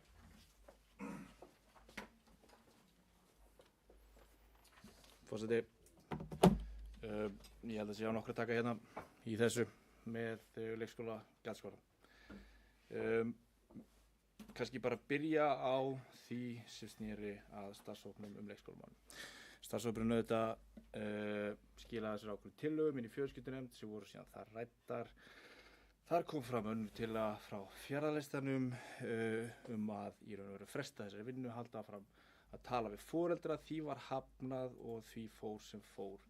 Ég vísa því algjörlega á bug að einhvers konar pólitískt leikrit hafi verið að ræða nokkrum tímapunkti. Það sem fór fram í starfshópnum leikskólamálin, það var gríðarlega margt rætt þar. Og margt gott og varðandi það sem kom út úr því voru auðvitað einhver ákveðnar leiðir. Við unnum þetta síðan inn í nefndinni, svo sem eins og hefur áður komið fram og þar kom fram þessi andstæða okkar við það að hafa gjaldskrána svona háa fyrir 7. og 8. tíman. Það er hægt að lesa það í bókunum, í greinum sem við höfum skrifað og við erum búin að fara vel yfir það. Ég held að afstaða mín og hérna í svona hópnum fjarðarleistanum, ég held að svo afstaða sé alveg búin að vera skýr í þeim bókunum sem hafa komið fram um málið og þeim greinum. Þannig að ég get ekki tekið undir það að við höfum farið út og söður í þessu máli. Málaflutningur okkar hér inni og í bókunum hefur alltaf verið á sömu leið að þessar hækkanir voru of miklar á sínum tíma. Enda er verið að bregðast við því núna, væntanlega út af þeirri gagnrýni sem átti sér stað og þeirri, þeirri tilfinningu að menn séu að hafi verðlagt þetta of hátt. Það hlýtur að vera ástæðan fyrir því. Þannig að ég vil meina á svo gagnrýni sem hafi komið fram á sínum tíma sem sneri að þessum tillögum. Því þær voru ýmsar. Gagnrýni var ýmis konar og ég held að hún hafi alveg verið nokkuð skýr.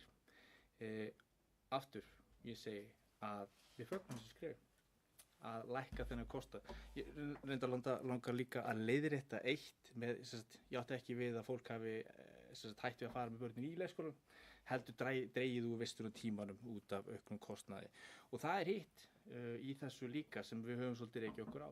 Hverjir eru það sem er að minnka við sig í vinnu til þess að taka börnin fyrir skóla? Hverjir eru það sem eru að ná þau? Við vitum að það er í langflestum tilfellum konur sem eru eitt af því sem við höfum bent á líka í þessu öllu saman, að þetta er gríðarlega flókið samfélagslegt mál sem við þurfum auðvitað að rýna áfram og eins og segi, ég geri ekki ráð fyrir öðru en að svo verði. Varðandi árangurinn og hvernig hann var metinn, samtöl leikskólastjóra í einu leikskóla sem talar góður árangur og að starfsaðstæður hafi batnað. Ég svo sem get ekki dregið því en það eru kannski ekki einhver gögn sem eru þó í raun og dregin upp fyrir okkur til að rýna sem að væntanlega er það sem við þurfum að fá fram í þessari umræðu líka. Ég held ég sé svona búin að snerta á flestu en eftir stendur að ég held að það sé ýmislegt þarna sem við getum haldið frá að skoða. Þetta er auðvitað grunnstoð í samfélaginu og við þurfum að tryggja það að svona grunnþjónusta sé öllum opin, allir geti nýtt hann og við séum ekki að leggja aukið álag á fjölskyldufólki okkar sem að glímir við ýmis konar álag og vandamál nú þegar verðin að hækka allt í kringum okkur og við þurfum að sýna ákveðna ábyrgð þegar kemur að þessum málum til að mynda þá gjaldskrá leikskóla. Takk. Takk fyrir Stefán. Orðið er laust. Ég ætla að fá að kveðja með aðeins hljóðs. Í umræðum fundargerð Bæjarráðs aðeins bara kom inn á, þetta komum fram og Ragnar fór ágætlega yfir, tengslum við, að því það er náttúrulega stærstu leyti, náttúrulega eru þessar fundargerðir tengda fjárhagsáætluninni og það er annars vegar gjaldskrá, þar sem við tala um gjaldskrá hitaveitu, þar sem Oddviti Fjárlagstans fór inn á áðan. Það er rétt að hún tekur núna verðlagsbreytingum 4,9. Við höfum bæði náttúrulega dregið og við höfum lækkað hitaveituna líka. Eðlilega í ljósi þess þegar eftir því sem gekk á stoppkostnað og annað slíkt. Þannig en hún fer núna því að það er ljóst að við erum að fara í stærri og umfangsmeiri verkefni þar, við erum að fara í niðurdælingarhólu, við erum að fara í kortlagningu kerfisins, við þurfum og það er náttúrulega bara í rekstri hitaveitum allt land núna, menn er að leita leiða til þess að skila sem mestu vatni aftur ofan í hitakerfin og þau eru engin undan, við erum ekkert undan skilin þeim efnum. Líka hafa í huga að ef við horfum á til þess vantarlega leikurinn gerður þegar maður fara í hitaveitu, fyrir utan það er miklu lífsgæði sem fylgir að hafa heitt vatn og hitaveitu, þá er líka leiða þess að hún sé hagkvæm og ég tel að það sé hann æði mikill verðmunur núna á annars vegar rafkynningunni sem aðrir íbúar eru að kaupa af dreifiveitunum sínum hvar sem þeir velja að kaupa og á hitavatni sem auðvitað til að mæta þeim fjárfestingarkostnaði sem íbúar æski fyrir þetta fari líka á sínum tíma til þess að koma hitaveitu inn í sín hús. Þannig að það sé nú því sé til haga haldið. Aðeins kom inn í þessu umræði sem hefur verið hér gjaldskrá og ég held sér ágætt að dreipa á nokkrum orðum vegna þess að stundum verður þessi umræði mjög gildishlaðin og það er spurning hvort það sé alltaf á réttum forsendum. Það nú sem ánægilegt, þetta það áhyggju efni þegar að fækka börnum í leikskóla, en reyndar fækkar börnum bara samkvæmt fjárhagsáætlun og fram, þessi við horfum til 2026 bara í einum leikskóla í Fjarðabyggð, það í Dalborg, Eskifirði. Þannig ég held að það skýri nú ekki það að það sé breytar aðstæður. Ég held svo sem að það er rétt hjá Stefán og við höfum verið mjög skýr með það alveg frá byrjun að þetta tilraun sem við töldum mikið á þetta stíð og við þurfum að skoða hana áfram og velta því fyrir okkur hvernig það gengur. Við byggjum þetta núna á því sem fólkið í leikskólunum segir. Ég held að það sé nú bara nokkuð marktækt gögn. Marktækt út frá því að við höfum talað um gögn. Ég vil líka aðeins fá að staldra við. Mér fannst sú umræða sem og hefur verið áður. Þegar við stígum þessi skref, þá var það ljóst að við vildum gæta þess að einmitt viðkvæmustu hóparnir yrðu fyrir sem minnstum árum. Og við hækkuðum tekjumörk okkar bara að ég tel umfram, ef við horfum til tekjumarka í mörgum gjaldskrám hjá sveitafélaginu og við erum að fara að taka eina slíka ára eftir, þegar kemur að fasteignagjöldum eða hinu opinbera, þá tel ég að þarna höfum við stíðið að því að við vildum sannarlega vera koma móts við þann hóp sem á þetta að halda. Líka jafnframt að það er verri óvissa og ekki síður mikil óvissa fyrir barnafólk og fyrir fólk í viðkvæmum stöðu að vita ekki hvort að leikskóladeildin sín sé opin. Og það eru leið sem við vorum að horfa til sem að stíga þessi skref. Síðan erum við í fjölbreyttu samfélagi.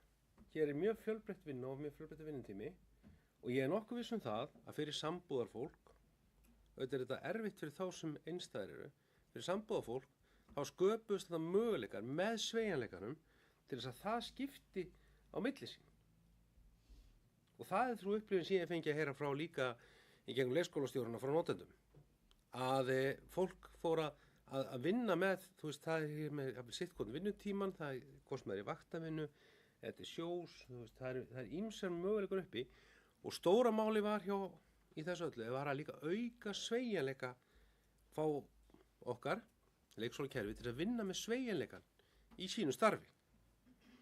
Það er það sem skiptir máli í jafnréttisbaráttu líka.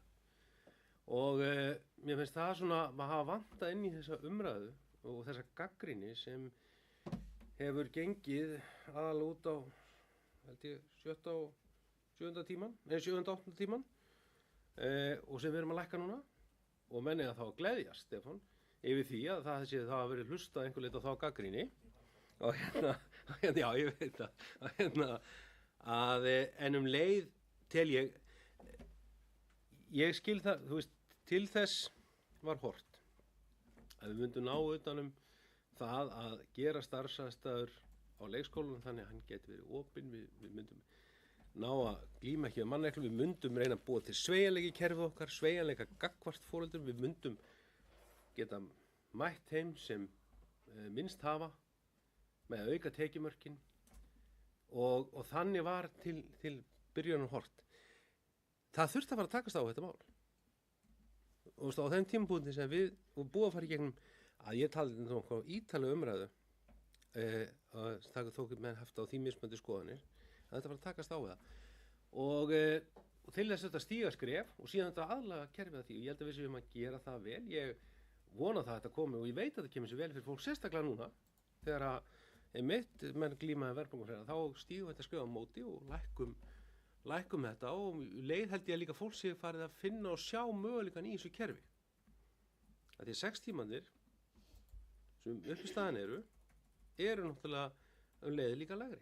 Þannig ég er að vonast til þess að þetta hafi gert það verkum að samfélagi líka hafi séð þá möguleika sem hann gat nýtt sér í þessu, gat nýtt sér í sveigjanleikanum, en sannarlega hef ég og hafa alltaf áhyggjur af annars vegar einstæðum foreldrum í þessu og þeim sem tekjulægri eru og þess vegna lögðum við á það mikla áherslu allan meirhlutinn og ég greindi það að félagstafan líka að hækka tekjumörkin verulega til þess einmitt að geta aðstoða það fólk. Og síðan náttúrulega höfum við gríðarlega og ég vona það og það hefur alltaf verið svona aðalsmerki og óháð allir pólitík en mér hefur fundist fjölskyldukerfi Fjarðabyggðar eða félagskerfi Fjarðabyggðar virka líka aðeins vel og við höfum reynt að grípa inn í allan það sem við geta til aðstoða fólk. Og ég hef bara verið stoltur af því í gegnum tíðina bursi frá allri pólitík.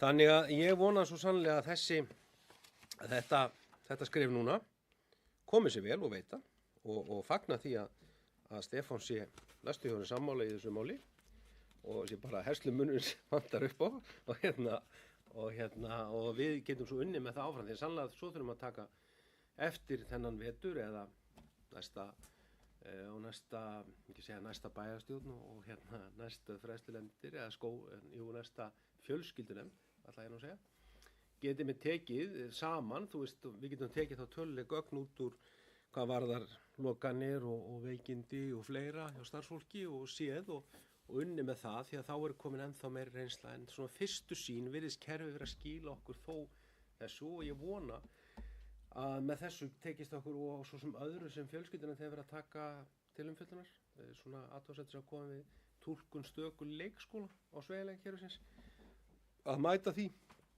þannig að það er gagnrýni sem við höfum fengið að heyra í vitastímum og við höfum brugðist alltaf við því það var ekki fleira orðið laust Þuríður, Lilí, Sigurður þau við máli ekki að sögðu Þuríður Forseti, bæjarstjóri og bæjarfulltrúar. Mér langaði bara að koma aðeins hér upp varðandi umræðu gjaldskrár leikskóla.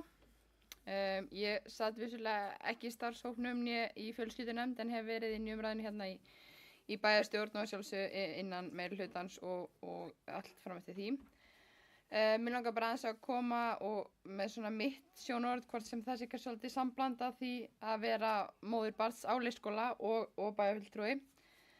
En mér finnst umræðan í samfélaginu, vissulega eins og fram hefur komið hér, er umræðan hjá starfsmönnum leikskólana svo að þau sjá breytingu á börnunum og finna bara andrúmsloftið á leikskólanum er betra sem ég held að sé rétt.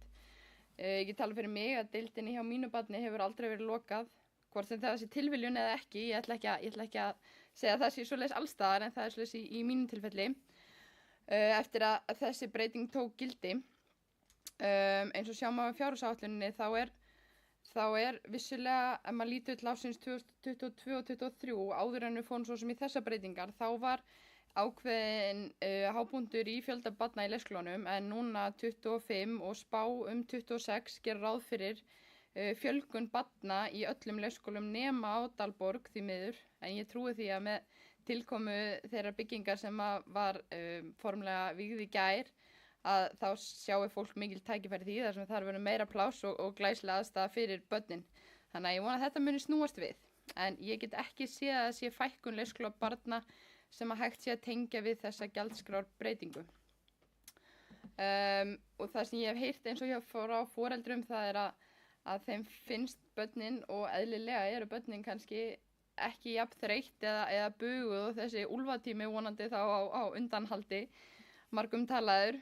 Jafnframt sé maður mikið það að ömmur og afar sé að sækja sem að ég held að sé bara gaman fyrir alla. Það er oft talað að eldra fólkið hafi kannski minna fyrir stafni en þau geta ábygglega notið góðs af þessu eins og börnin og fleiri. Jafnframt finnst mér ótrúlega gott skref sem að fara hérna hjá okkur í Fjarðabyggð að þessi breytilega og þessi sveigjanlegi vistunartími. Ég tala við sveitarstjórnarfulltrúa í öðrum sveitarfélögum og foreldra líka þar sem það er ekki staðan og það þurfa allir dagar að vera eins, hvort sem það er 9-3 eða 8-2 eða hvernig sem það er og það er hamlandi. Mér finnst þessi sveigjanlega vistun sem við höfum hér, hún er óbáslega mikilvæg, hún er góð fyrir vaktavinnu fólk og ég held að við ekki gleyma því hvað það er stór hluti af þeirri vonandi jákvæðu mynd sem við erum að fá út úr þessu verkefni. En það er mikilvægt að kanna þetta og fá að sjá hvernig foreldrum, starfsmönnum og öllum, kannski erfiðar að spyrja börnin, þeim finnst þetta ábygglega bara frábært, misfrábært samt, maður heyrði það á þeim. En ég held að vera mikilvægt að fá gögnin yfir þetta og jafnframt eins Stefán kemur inn á að hverjir það eru sem er að sækja. Það er kannski erfitt að koma nákvæmlega höndum á það en að við höfum bara sem að flestar upplýsingar þetta áður en að áfram verður haldið. En mín tilfinning er svo að þetta sé þegar öll er á botninn hvolft að leiða af sér góða breytingu og vona að það verði niðurstaðan. Fleira var það ekki, takk. Takk fyrir orðið laust. Hvað Stefán minn? Ætlar að bregðast við? Ætlar að góða leiðréttingur áfæri. Já, herri, gerðu svo vel. Þú hefur samt farið tvisvar. Þú aldrei að gera svo vel. Fórseti, mér langaði bara að koma inn á það sem var að segja með fjölda barna. Það kom fram á fjölskyldunefndarfundi þar sem var örugglega áheyrnarfulltrúi. Það var endur ekki verið að ræða gjaldskrána, þá var talað þessa fækkun. Þannig að ég einhvern veginn hafði greinilega býtið það í mig og í starfsóknum í leikskólahópnum þá var farið yfir fjölda barna sem var á leiðinni leikskólan og það hefur greinilega eitthvað slegið aðeins saman hefur með það. Þannig að þá allavega það eitthvað sem við getum þá lagt í grafar með að sé þá einhver ástæða í því, nema þá í okkar nýja leikskóla, það sem er ákveðin fækkun, eitthvað sem þarf að bregðast við. En já, bara að koma þetta ég var greinilega að horfa í vitlaus gögn þarna. Takk Stefán. Vilja fleiri kveðis ljós undir fundingja bæjarráðs? Hjördís Seljan Þórðardóttir, gerðu svo vel. Nei, er alltaf að líta fram með þér?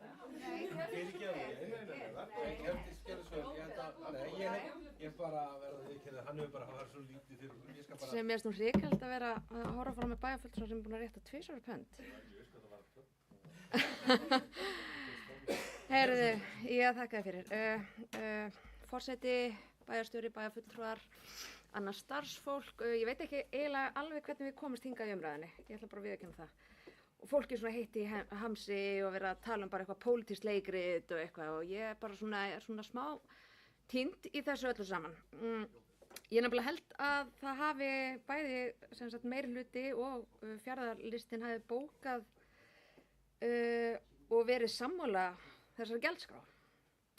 En og líka með þetta pólitíska leikrit, ég svona velti fyrir mér, þú veist, hvað er verið að meina þar því ég held að við í fjarðarlistunum höfum verið mjög skýr í tengslum við það að allar veigamiklar breytingar á leikskólastarfi eigi að vera unnar í nánu samstarfi við foreldra og starfsfólk.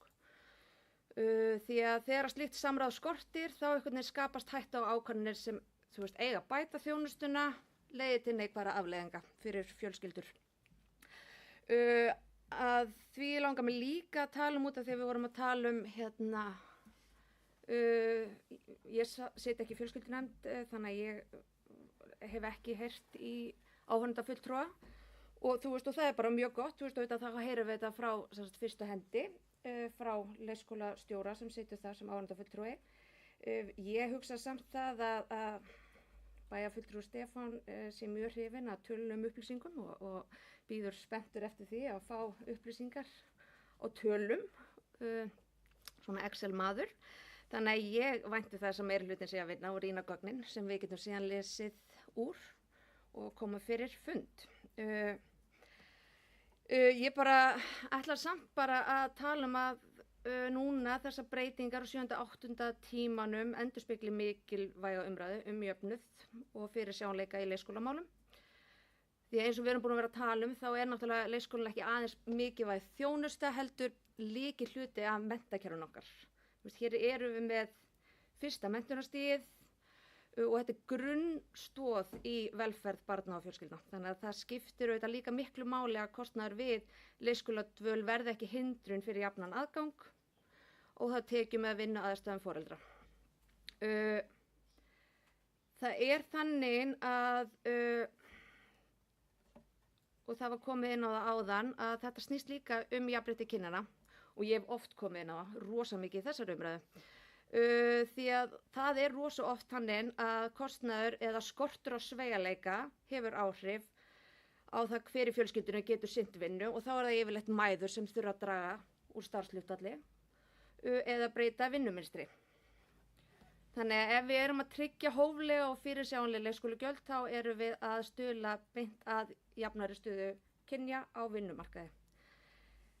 Þannig að ég fagna lækkun á gjöldum fyrir lengri vistunartíma enda eru það heimili sem hafa minnst svigrúm til að stytta vistun sem nýta sér þessa þjónustu sem mest. Þannig að þetta er mjög mikilvægt réttlætismál og jákvætt skref í átt að meiri félagslegum jöfnuði. Þótt að bæjarfulltrúi Þuríður tala að það er bara frábært að ömmur og afar og svona er að sækja, þá hafa ekkert allir kost á því. frábært að geta nýst sér það og sérstaklega ömmur og afar sem eru orðnir eldri borgarar og hættir að vinna og geta fengið og stytt eða semst leikskóla dvöl barnsins í leikskóla með því að koma og sækja snemma, en það eru bara, við erum rosa mikið af fólki hérna sem ekkert með þannig net í kringu sig.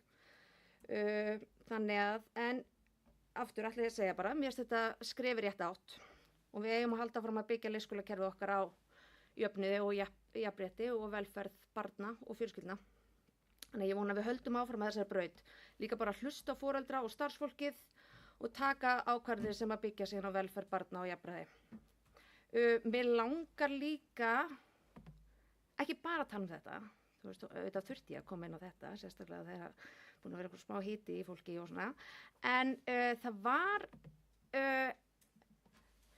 mér langar aðeins að koma inn á breytingu á gjaldskrá tónlistarskóla í Fjarðabyggð, því að ég er bara mjög ánægð með að það var tekin svona ákveðið stig, eða svona ákveðin breyting í tengslum við sem sagt að fjölga kostum sem sagt flokkum í tónlistarnáminu og það hefur greinilega verið gert í samráði við tónlistarskólastjóra það að hafa einn valkost sem sagt 40 mínútna nám í viku. Það var þannig að við vorum með sem sagt hálft nám og svo fullt nám og fullt nám er 60 mínútur og hálft nám er 30 mínútur og þannig að það var tekin ákvörðun það að breyta, sem sagt bæta við þessum valkosti þannig að það er í boði núna líka að fara í 40 mínútna nám á viku og sem er sem sagt reynsla í 1 ár og ég mitt ræddi við tónlistarskólastjóran og var að spyrja, þú veist, hvort að þetta væri fordæmi fyrir þessu öðru sveitafélögum sem að hefur verið, því ég held einmitt að þetta sé mjög gott fyrir út í að flestar kennslustundir í grunnskólum eru 40 mínútur. Þannig að þú getur verið þá tvisvar sinnum sem sagt í staðinn fyrir að fara tvisvar í viku í 30 mínútur og 30 mínútur þá getur þú náð að fara hálfa kennslustund, þá ertu í bekknum í kennslustundinu og fer svo hálfa í tónlistarnám. Þannig ég held að þetta sé rosa gott og þetta er bara auðveldar samþættingu við stundaskrá í grunnskólanum. Þannig mér langaði bara að minnast á þetta því að það var ekki komið. Ég held að þetta verður spennandi, þetta reynslu ár. Anna var það ekki, takk. Takk fyrir Hjördís. Þá ætla ég að bjóða Birgir Jónsson velkomin hér og biðjast afsökunar hafi ekki tekið eftir að hann hafi beðið orðið og bæti úr og mun kynna hann undir öllum liðum hér að gera svo Birgir. Takk fyrir forseti bæjarstjóra ágætu bæjarfulltrúar. Það er svo langt síðan báðum orðið að ég man ekki helminginn af þessu ég ætla að segja. En allt í lagi. Ég ætla að byrja á því kannski að bregðast við þessu af og ömmutali að ég veit ekki hvort þetta á akkurat við núna allavega í Neskaupstað, þar hafa afar og ömmur verið að labba með barnabörnin síðan fyrir helgi vegna árshátíðar síldarvinnslunnar hálf buguð. Þannig að ég held að þessi umræða eigi ekki alveg rétt á sér þar og sé viðeigandi. En nógu það, ég skil pælinguna og tek undir öðru leyti varðandi hana. Þegar að þessi vegferð hófst, þá kom ég upp í hennar ræðustól og sagði þá eitthvað á þá leið að þetta væri tilraunarinnar virði og mér fannst kannski svona einn punktur sem mér fannst ekki koma nógu sterkt inn í þessu, ég ætla ekki að fara að taka undir eða endurtaka það sem hefur komið fram. En það er punktur með í rauninni starfsumhverfið í leikskólunum og leikskóla sem vinnustað sem að ég held að sé það sem að skiptir mestu máli, að við búum til leikskóla sem að er það sem að er hægt að byggja undir fagmennsku og það eru ótrúlega miklar áskoranir í því, til dæmis þegar að koma eitt leyfisbréf, þar eru áskoranir, þannig að þá er leikskólinn að ýmsu leyti komin í samkeppni við grunnskólan, mögulega í einhverjum tilvikum framhaldsskólan og þá þurfum við að hugsa það, hvernig við búum til starfsaðstæður þannig að starfið verði eftirsóknarvert. Og þessar breytingar miða að miklu leyti að því og ég veit það til dæmis að hlutir eins og undirbúningstími fólks, betri vinnutími og ýmislegt svoleiðis hefur sitið á hakanum og ég held bara ef maður hugsar það að fyrir fagfólkið að það fær ekki undirbúningstíma sinn þá kemur það niður á starfinu. Það bara segir sig sjálft. Þannig að ég held að það sem að við erum að gera, að við séum að settum kerfið að stað, erum að svona sníða af því einhvers konar vankant á leiðinni, hlusta á fólk og svo framvegis. Ég held að það eftir að skila okkur til lengri tíma betra kerfi, af því að ég sammála það sem að Hjördís kom aðeins inn á hérna áðan með að þetta er menntastofnun og við þurfum að hugsa þetta sem menntastofnun, ekki geymslustað, svo ég tali hreint út. Af því að þessi umræða snýst og ætti að snúast það, hvernig við horfum á leikskólan. Takk. Takk fyrir Birgir. Það er alltaf ekki hægt að saka með mig þessi að hyggla flokkssystkini mínum. Hérna ræðistóla, orðið er laust, gott fólk. Engin kveðsljós ætla að bera best þær fundagerði bæjarráðs þess að það er sagði skemmerki. Það eru sagði þetta með 9 atkvæðum. Þá erum við næst komin í fundagerð skipulags- og framkvæmdanefndar númer 45, orðið er laust hana. Engin kveðsljós, ég ætla að bera sagði þetta, hún er sagði þetta með 9 atkvæðum. Þá er ég komin næst í fundagerð í fjölskyldunefndar númer 42 og 43, orðið er laust þær. Engin kveðsljós, ég ber þær upp til sagði þetta, það er sagði þetta með 9 atkvæðum. Þá er ég komin í stjórn menningarstofnun 25, leði ekki orðlaust og skvættir að fá að taka örstuft til máls undir stjórn menningarstofu. Ég vil ekki bregðast samflokksmanni mínum Birgi Jónssoni sem er nauðsynlegt fyrir að heyra hvernig menningin þrífst í sveitarfélaginu. Nei, á vettvangi menningarstofu þarna er nú kannski fyrst langar kannski að koma bara inn og vekja athygli bæjarfulltrúa og þannig að við erum að ljúka yfir fyrir okkar með samtali við bæjarhátíðina okkar. Stöð kom, eða forsvarsmaður, forvígismenn komu þar inn, forvígismaður kom þar og fundi okkar. Við hefum þá bara til að hitta næsta flug og hérna því að það er svona markmið okkar núna að ljúka þessu fyrir áramótin að eiga samtala allar bæjarhátíðirnar og hvernig við getum svona þétt samstarfið og gert það betra og svona og fá tilfinningu í hvernig gengur þar til og gaman að heyra í þessari hátíð. Það er engin bilbugur á mönnum og gekk vel í sumar. Síðan náttúrulega bara er þetta var lögð fram eftirlit safnaráðs sem fer með Safn á Íslands sem fer með eftirlit með viðurkenndu söfnum og í Fjarðabyggð er Sjóminjasafn Austurlands eina viðurkennda safnið svo kallaða sem er þá viðurkennt og er með þá þáttöku opinberu fé inn í og það er svo sem við fyrst að því að það er og eins og við komum aðeins fram í máli mínu undir fjárhagshaldina það er alveg gríðarlega mikið eftir og hefur svona ef við höfum ekki sinnt því sem skildi að þó við sinnum söfnum okkar vel og þau séu sýnd og hér komi gestur einhverju árið þá þarf samt sem áður að fara þar í mikla innri vinnu, bæði hvað var það forvörslu, skráning og svo fleira. Þetta hefur einfallega bara ekki verið til fjármagn til þess að fjárfesta og svo framvegis. Við erum að ætlum okkur að gera betur í þessu og fórum yfir þessa skýrslu og svo stjórnsafnsins líka og þar erum við að ræða bara aðeins líka framtíðina. Sjóminjasafnið er gríðarlega mikilvægt safn í okkar safna flóru og þannig er bara ótal atriði til úrbóta sem munum bregðast við, erum byrjað að bregðast og munum bregðast við og næstin og einn liður í því náttúrulega er að byggja beina miðlaða geymslu svo í Fjarðabyggð. Ég við horfum til þess líka einnig í gegnum þetta viðurkennda safn okkar að vinna með hinn söfnun okkar í þá átt einnig undir þeim hatti.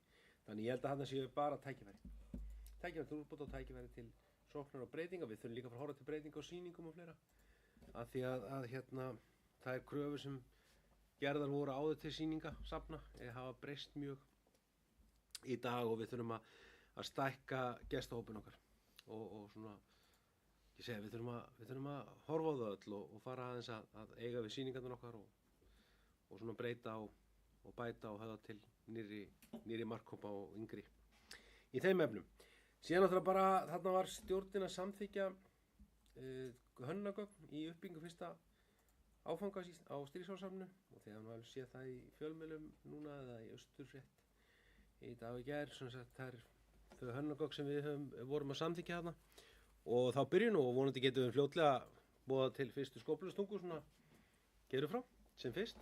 Þetta verður merkileg þetta verður náttúrulega bara þetta er langþráð vegferð að byrja að byggja yfir safnið og gera þar sýningar húsnæði í samræmi við sýninguna.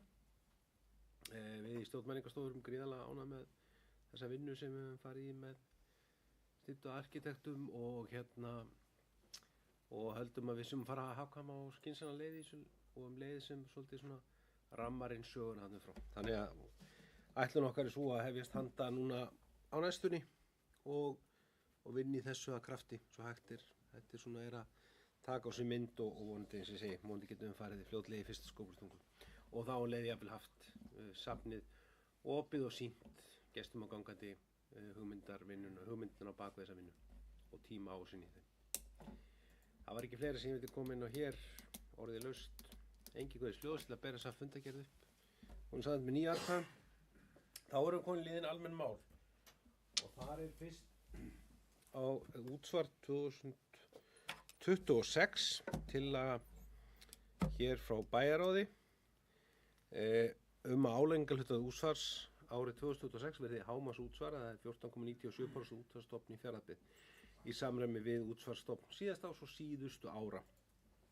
Tillaga þessi í samræmi 24. grein laga tekjustofn og sveitarfélaga, númer 4 frá árinu 1995. Orðið lausnumins tillögu vill einhver þessi hljóðs. Svo verðist ekki verið í byrjun til samþykktar sem annan samþykkja.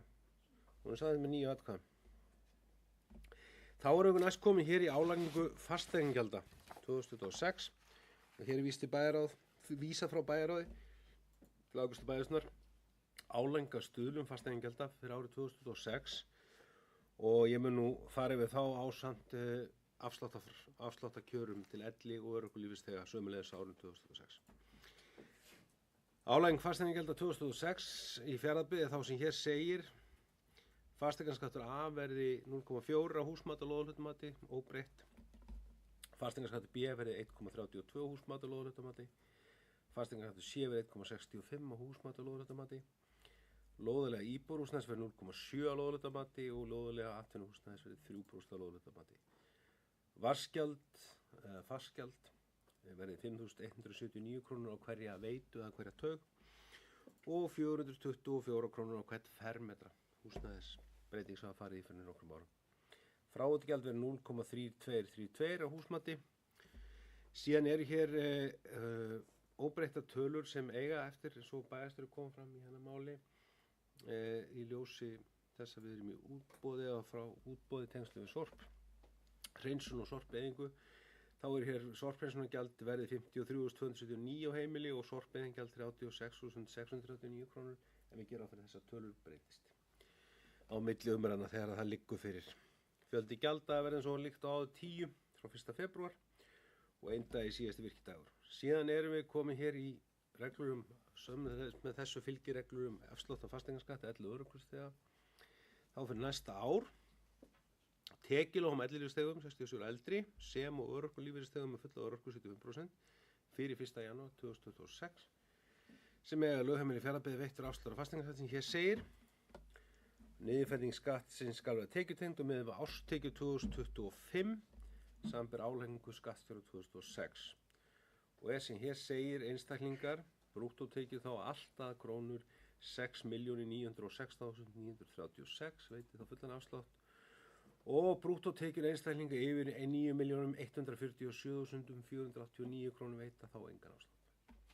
Hjón og samskatta sambýlisfólk brúttótekjur þar alltaf 10.505.945 veitir þá fullan afslátt og brúttótekjur yfir 12.556.013 krónur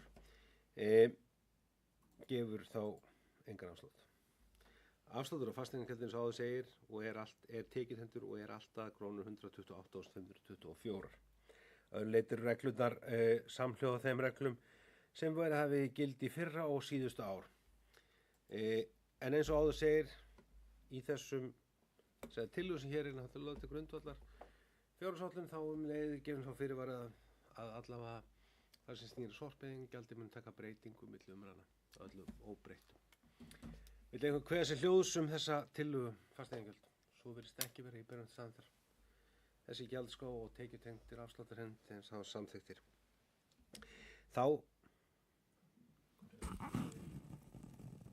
þeim samþykktir samhliða og þeir farastu fyrir umræðu. Já, bara eins og. En útsáðast er þetta sko endanlega ákvæmsla. En þeir verða teknir upp að 9. Sko mála það þannig. Síðan hér komin í reglur leikskólaþjónustu í Fjarðabyggð. Hér kemur frá bæjarráð til afgreiðslu bæjarstjórnar drög á breyttum reglum með leikskólaþjónustu í Fjarðabyggð og náttúrulega þar á undan frá fjölskyldunefnd. Og eins og kemur fram í minnisblaði frá stjórnanda fræðslumála skólaþjónustu Línu Gönnu, þá hérna búið að gera töluverðar, hafa reglur endurskoðar með ætlunum að skýra framsetningu, bæta innra samræmi og menn sjá að þær hafa tekið svona heilmiklum orðalagslegum og framsetningarlegum breytingum og eru þá kannski skýra í ljósi reynslunar.